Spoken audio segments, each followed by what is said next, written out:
Hello everyone, welcome again. मैं doctor ज्योति दलाल आज आपको बताऊंगी कि इनफर्टाइल कपल्स की कौन कौन सी बेसिक जांचें होती हैं।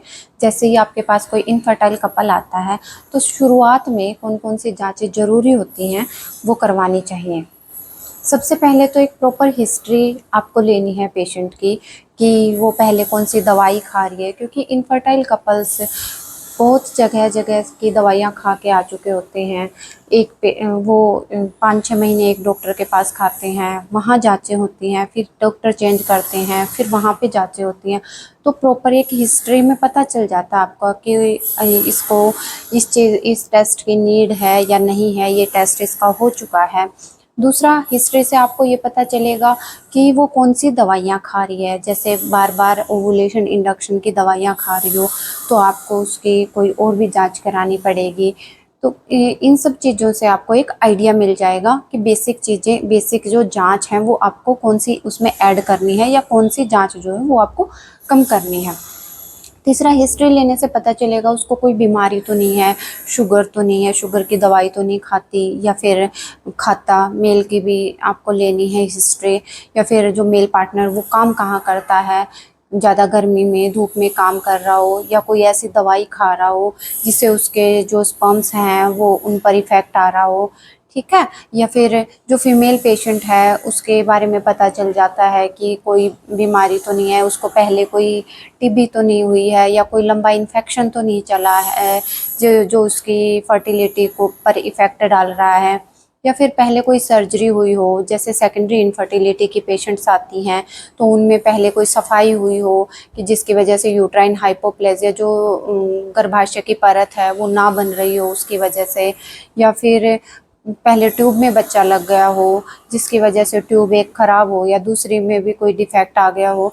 तो एक प्रॉपर अगर हम हिस्ट्री लेते हैं, पेशेंट से पूछते हैं बैठा के अच्छे से, तो उसमें हम उसके अकॉर्डिंग जांच घटा भी सकते हैं। क्योंकि भाई आपकी ये जांच हो चुकी है, ये जांचें सस्ती तो होती नहीं है, बहुत कॉस्टली होती हैं।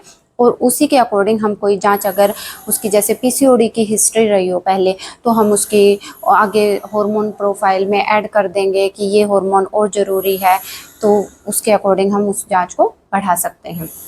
ओके। तो सबसे पहले हम फीमेल की बात करते हैं। सबसे पहले हमें सीबीसी कराना होगा, एक बेसिक जांच जिसमें उसके हीमोग्लोबिन का पता चलेगा कि कितने ग्राम इसमें हीमोग्लोबिन है। दूसरा, उसके इन्फेक्शन का पता चल जाएगा कि कोई इन्फेक्शन तो नहीं है। फिर हम उसके शुगर जांच करेंगे, उसके बाद हम उसका थायराइड कराएंगे और प्रोलैक्टिन कराएंगे, क्योंकि थायराइड सभी हार्मोन्स को रेगुलेट करता है। थायराइड बहुत ज़रूरी टेस्ट है, थायराइड कराएंगे। उसके बाद हम एक उसका ब्लड ग्रुप कराएंगे। ब्लड ग्रुप और इनफर्टिलिटी का वैसे कोई रिलेशन नहीं है, लेकिन ब्लड ग्रुप इसलिए ज़रूरी है कि आगे अगर उसको प्रेगनेंसी होती है तो अगर नेगेटिव है, RH नेगेटिव है उसका ब्लड ग्रुप, तो हाँ वो हाई रिस्क प्रेगनेंसी में आ जाएगा। अगर हस्बैंड का पॉजिटिव हुआ तो, अगर दोनों का नेगेटिव है तो फिर कोई बात नहीं है। अगर हस्बैंड पॉजिटिव है और वो नेगेटिव है तो फिर वो हाई रिस्क प्रेगनेंसी में काउंट हो जाएगी। उसका पता चल जाएगा कि आगे कौन कौन से टेस्ट कराने हैं, इसलिए ब्लड ग्रुप भी ज़रूरी है। सीबीसी, शुगर और ब्लड ग्रुप, हॉर्मोन्स में थायराइड और प्रोलैक्टिन। फिर पांचवा जो टेस्ट होगा, बेसिक जो इन्वेस्टिगेशंस है उनकी बात कर रही हूँ मैं। फिर उसका एक अल्ट्रासाउंड कराना पड़ेगा। अल्ट्रासाउंड में उसके यूट्रस का पता चल जाएगा सब कुछ, कि जो यूट्रस है उसकी शेप ठीक है, उसका साइज़ ठीक है, उसके ट्यूब्स ठीक हैं, और दूसरा ओवरीज ठीक हैं, यूट्रस में कोई फाइब्राइड तो नहीं है या कोई पोलिप तो नहीं है बहुत बड़ा। ये सब कुछ अल्ट्रासाउंड में कंफर्म हो जाता है। ओवरीज का पता चल जाता है, उनका वॉल्यूम का पता चल जाता है, उनमें स्वेलिंग तो नहीं है, पीसीओडी तो नहीं है, तो ये सब कुछ उसका पता चल जाता है।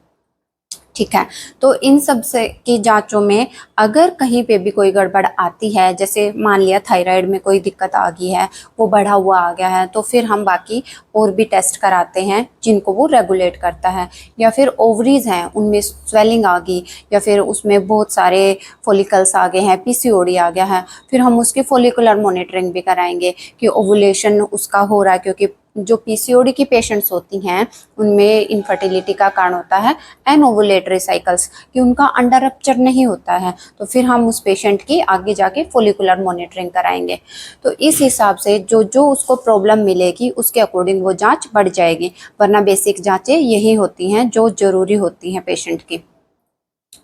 ये अगर ऑल ओके हैं सारी रिपोर्ट्स जो अभी 4-5 जांचें बताई, CBC, blood group, blood sugar, thyroid, prolactin और अल्ट्रासाउंड, अगर ये ओके हैं तो फिर हम उसका ट्यूब्स की जांच कराएंगे कि ट्यूब में तो कोई दिक्कत नहीं है, या फिर पहले पेशेंट अपना हिस्ट्री दे रहा है कि मेरे को एक एक्टोपिक हो चुकी है, या ट्यूब में पहले पानी बन चुका है, या पहले मेरे को टीबी हो चुकी है, तो ऐसे केसेस में फिर हम उसकी ट्यूब्स की भी जांच कराएंगे। पेटेंसी की ट्यूब जो है वो खुली हुई है या बंद है, तो उसकी जांच होगी एचएसजी से, जिसको मैंने पहले वीडियो में भी बताया है कि एचएसजी क्यों करते हैं, कैसे करते हैं, कब करते हैं, तो एचएसजी से ट्यूब्स की पेटेंसी का पता चल जाएगा। ओके, फिर ये कुछ बेसिक जांचें होगी। अगर पीसीओडी है पेशेंट को तो फिर हम उसका एफएसएच और एलएच ये भी करवाएंगे।